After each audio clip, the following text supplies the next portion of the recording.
want to convince a group of people that everything about them is negative, what you have to do is tell them where they're from is a negative place. And this is what they've done to black people. They say, black people, you're negative, you're bad, because Africa is negative and Africa is bad. So the images that we have of Africa, we always see the underbelly. We always see the propaganda. We always see the warfare, but they never show the other side. One of the things that I've discovered about conquered people is that most conquered people have had their ancestral memory erased. And they only know what missionaries or enslavers have taught them. And usually it's negative. There is good, there is bad, there is advancement, and there is a lack of advancement in all cultures. The problem is that this society tends to want to show you the extended belly of a baby in Ethiopia. It wants to show you the negativity of Africa. People think Africa and Asia and Guatemala, Southern America, these places were all jungle. Jungle came after the invasions of European colonialism. Then the jungles came in because nobody was manning the land anymore.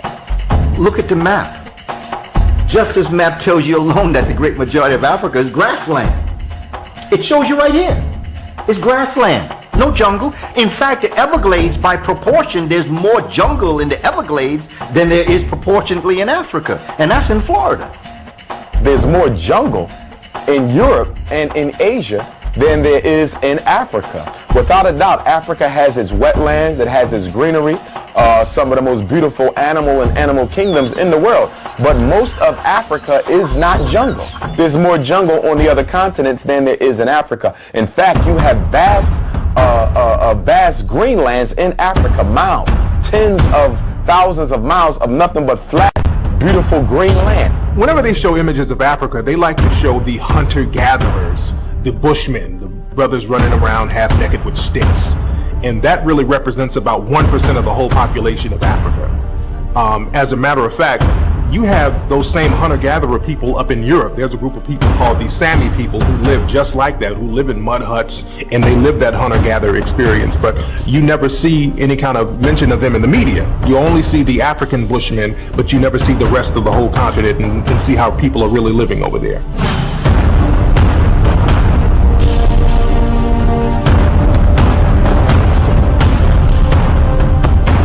Whenever you look at old Tarzan movies or old cartoons from back in the 1920s and 30s, they would always show the cannibalistic African person dancing around in the jungle with a big pot, putting in missionaries, cooking them and eating them. And that's a major myth about Africa because there's no evidence of any kind of cannibalism going on in Africa. There is no evidence of cannibalism in Africa.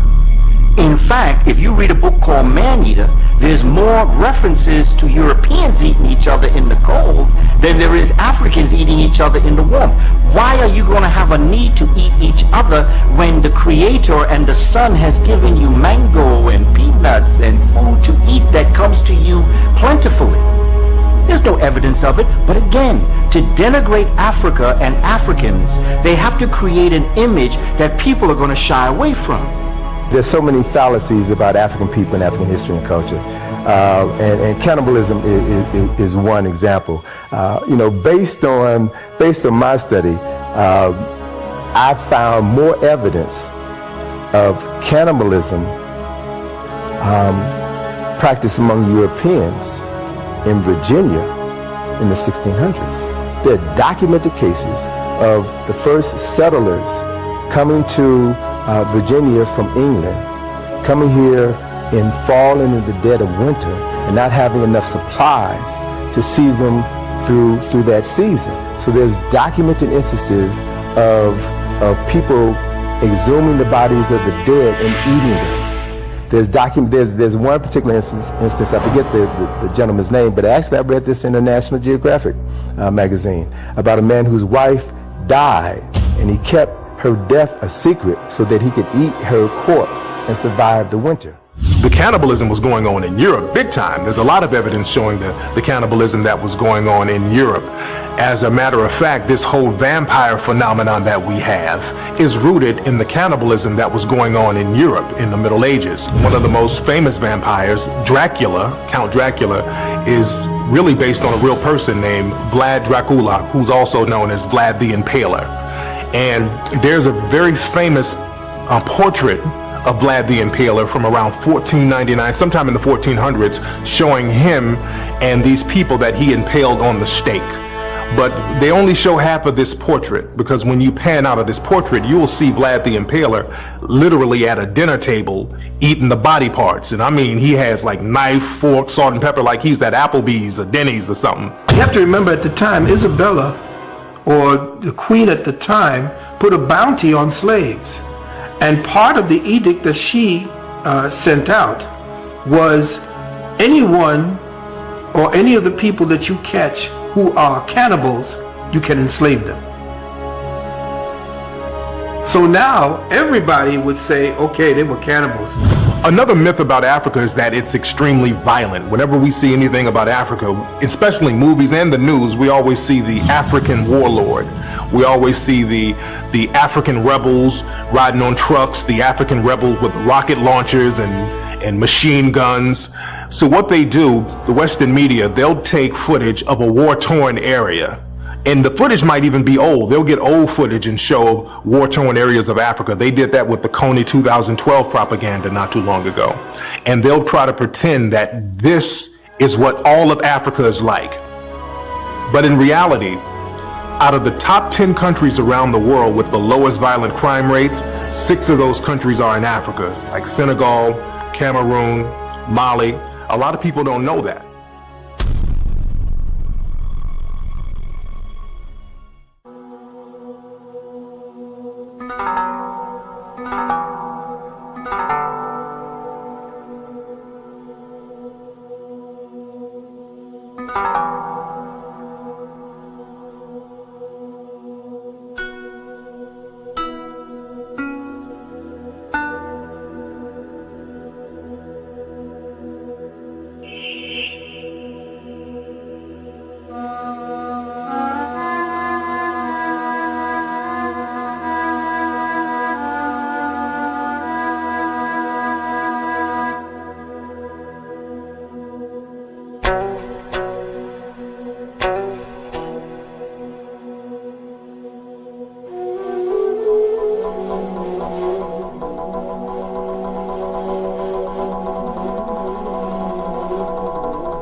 you.